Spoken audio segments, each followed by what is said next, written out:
Hello friend, आपका हमारे channel अनु शिक्षा क्लास में स्वागत है। तो आज हम आपको पढ़ा रहे हैं मैथ में नंबर सिस्टम। तो इसमें हम आपको बताएंगे कि इसमें क्वेश्चन किस तरीके से आते हैं। सबसे पहले हम स्टार्ट कर रहे हैं नंबर्स होते क्या है। तो नंबर्स क्या होते हैं ये हम आपको बता रहे हैं।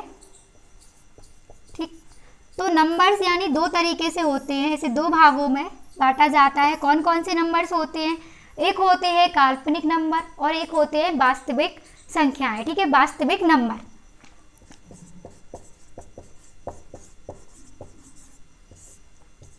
वास्तविक संख्याएं और दूसरी कौन सी होती है? काल्पनिक।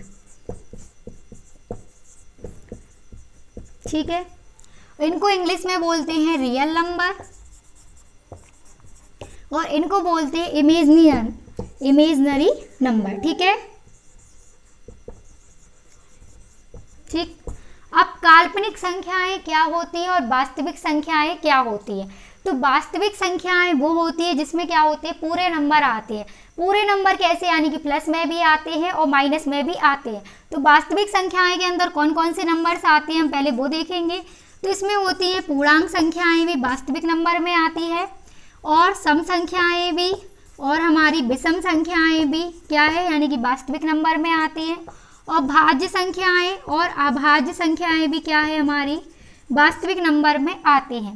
अब हम पढ़ रहे हैं काल्पनिक संख्याएं। तो काल्पनिक संख्याएं वो होती है यानी कि इसमें क्या है? क्वेश्चन पूछे ही नहीं जाते हैं। जैसे कि जो आयोटा का मान होता है इसमें, तो इसका मान कितना होता है? यानी कि माइनस का √1 होता है और माइनस में √5 दिया रहता है। तो ये होते हैं काल्पनिक संख्या, जिसे हम लोग काल्पनिक के रूप में देखते हैं। तो यानी कि इससे क्वेश्चन क्या है? पूछे भी नहीं जाते हैं। ठीक है, अब वास्तविक संख्याएं कौन कौन सी होती है जिसमें यानी कि जो पूरे नंबर आते हैं। पूरे नंबर कैसे? यानी कि प्लस में भी आते हैं, 2, 4 हो गया, 3 हो गया, ये सारे क्या हैं? यानी कि वास्तविक संख्याओं में आते हैं। ठीक, अब प्लस में भी आ गए हैं और माइनस में भी आ गए हैं। जैसे माइनस का 2 हो गया, माइनस का 4 हो गया, माइनस का 3 हो गया, ये सब क्या है? हमारी वास्तविक संख्याएं होती हैं। अब हम वास्तविक संख्याओं में भी जो यानी कि वास्तविक संख्याओं के बारे में पढ़ेंगे। तो वास्तविक संख्याएं भी क्या है? हमारी दो भागों में विभक्त होती है। तो इसे हम देखेंगे वास्तविक संख्याएं कौन सी होती है, यानी कि रियल नंबर हमारे कौन से होते हैं। हम पढ़ रहे हैं वास्तविक संख्याएं क्या होती है। तो वास्तविक संख्याओं के बारे में हम पढ़ रहे हैं।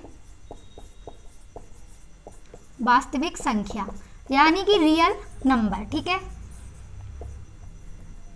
तो इसे भी क्या है? दो भागों में बांटा है। अब दो भाग वो कौन कौन से हैं? एक होता है हमारा पूर्णांक और दूसरा हमारा होता है दशमलव, यानी कि दशमलव संख्या। ठीक, इंग्लिश में बोलते हैं डेसिमल नंबर और इसे बोलते हैं इंटीजर नंबर। ठीक है, तो पूर्णांक संख्याएं क्या होती हैं और दशमलव वाली संख्याएं क्या होती है। तो दशमलव वाली संख्याएं वो होती है जैसे कि यहाँ पे हमारा क्या हो गया? जो परिमेय और अपरिमेय में आती है। ठीक है, परिमेय में और क्या होती है? अपरिमेय संख्याओं में आती है। वो क्या होती है? हमारे दशमलव संख्याएं होती है। जैसे हमने यहाँ पे लिख दिया 2 का यहाँ पे लिख दिया 4, तो ये हमारा क्या हो जाएगा? दशमलव में आ जाएगा। इसका ये मतलब है यानी कि जो बटे में लिखी हुई संख्या होती है, यानी कि अंश बटे हर में लिखी हुई होती है। इस बटे का क्या मतलब होता है कि 4 का भाग हमें 2 में देना है। तो 4 का भाग हम क्या कर रहे हैं? 2 में दे रहे हैं। तो यहाँ पे क्या हो जाएगा? 4 बटे में कितना हो जाए? 2। तो हम 4 का भाग 2 में देंगे तो पॉइंट लगाएंगे और 0 बढ़ा देंगे। ठीक है, तो 4 पंचे हो गया हमारा 20। तो ये क्या है? कुछ नहीं बचा तो कट गया, तो यहाँ पे कितना आ गया? पॉइंट। तो दशमलव पॉइंट यानी कि 5 हो गया। तो क्या होती है?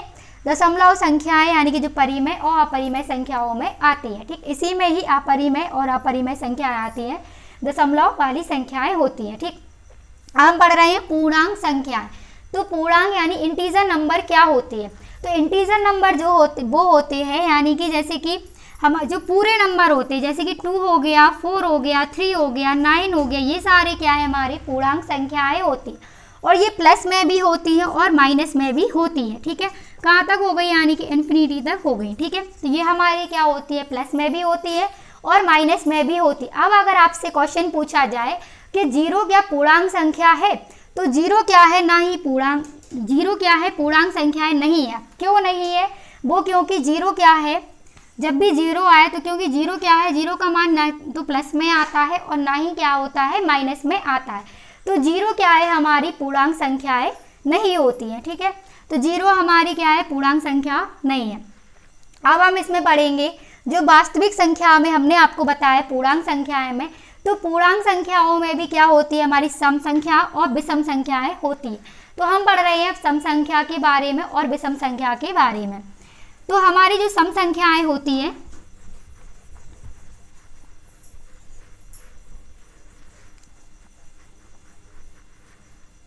यहाँ आपको बताएंगे सम संख्याओं के बारे में। ठीक है, तो सम संख्या हमारी है,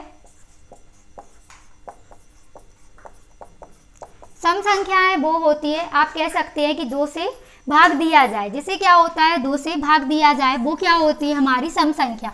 जैसे हमने क्या लिख लिया, 2, 4, 6, 8, 10, 12, 14, 18, ये हमारी क्या हो गई है, सम संख्या हो गई है।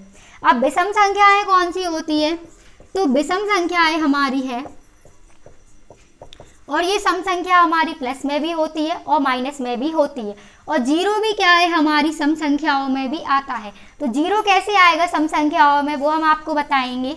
जैसे हमने यहाँ पे लिख दिया है -4 और फिर हमने लिख लिया है यहाँ पे 2, तो 4 में से हम क्या कर रहे हैं, 2 को माइनस कर रहे हैं, तो यहाँ पे कितना बचेगा, हमारा 2 ही बचेगा, और हम 2 को भी क्या कर रहे हैं, 2 से ही माइनस कर रहे हैं, तो हमारा माइनस हो रहा है इसमें, तो हमारा जीरो क्या हो गया है, यानी कि सम संख्या हो गया। तो अगर माइनस हो रहा है तो वो क्या हो जाती है, हमारी सम संख्याओं में आ जाएगा।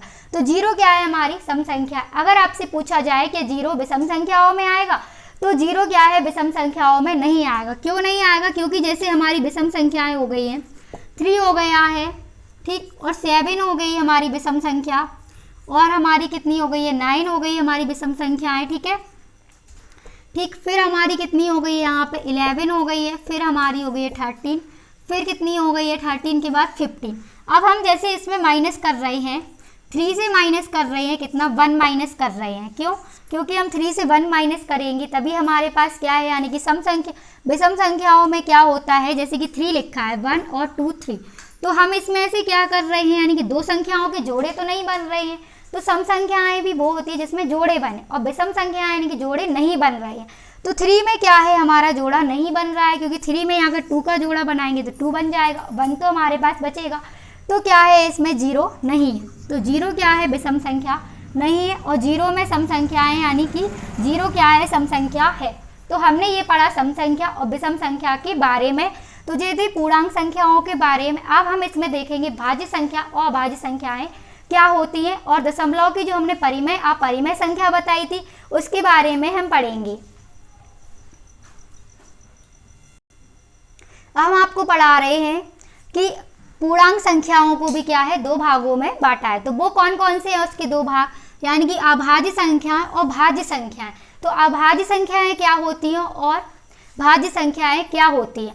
तो भाज्य संख्याएं और अभाज्य संख्याएं वो होती है, अभाज्य संख्याएं हमारी वो होती है यानी कि जो किसी भी नंबर से ना कटे। ठीक, जैसे कि हमारी क्या हो गई है, और इसे हम लोग ये भी कह सकते हैं यानी कि स्वयं से कटे या फिर एक से कटे।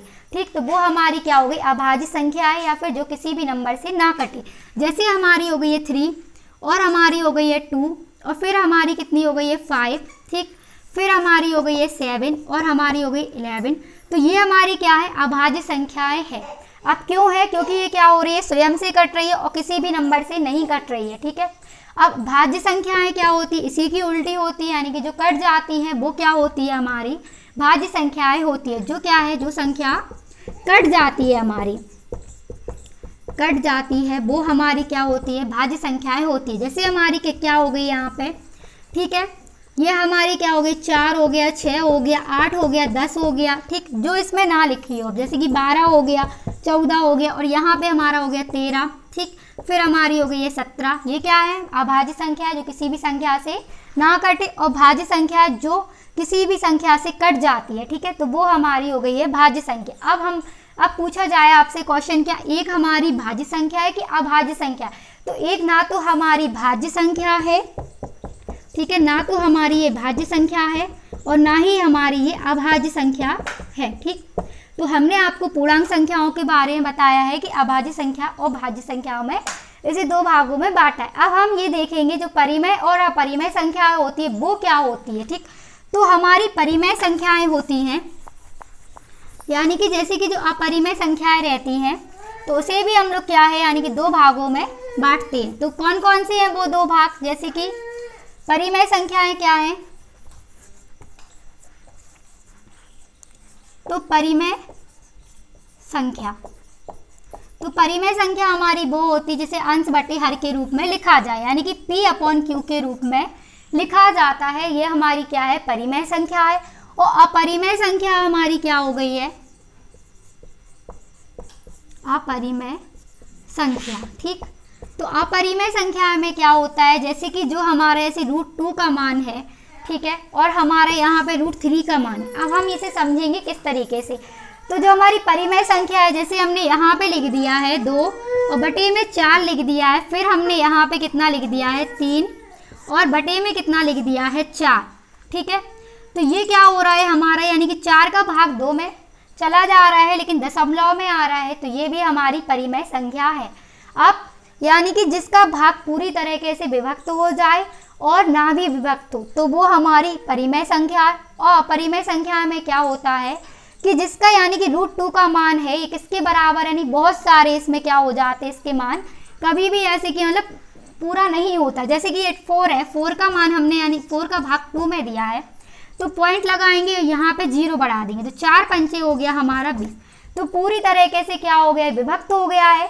तो ये हमारी क्या हो गई है, परिमेय संख्या है। अब हम √2 का मान निकालेंगे, तो फिर √2 का मान जैसे कि हमारी वैल्यू होती है इसकी 1.41 इस तरीके से होती है, तो इसका मान क्या है यानी कि बहुत बार निकलता है, तो वो हमारी अपरिमेय संख्या हो गई। जैसे कि √2 हो गया, √3 हो गया और हमारा √5 हो गया, फिर हमारा रूट हो गया 6 हो गया, फिर √7 हो गया और हमारा फिर कितना हो गया, अगर आप बोलोगे √9, तो √9 नहीं है क्योंकि √9 क्या है यानी कि 3 का रूट होता है। ठीक, तो आज की क्लास में हमने आपको मैथ में नंबर सिस्टम की जो ठीक बेसिक से जो पढ़ाया जाता है वो पढ़ाया है। तो अगर आप लोग को वीडियो अच्छा लगता हो तो वीडियो को लाइक करें और चैनल पर नए आए हो तो चैनल को सब्सक्राइब करें और शेयर करें।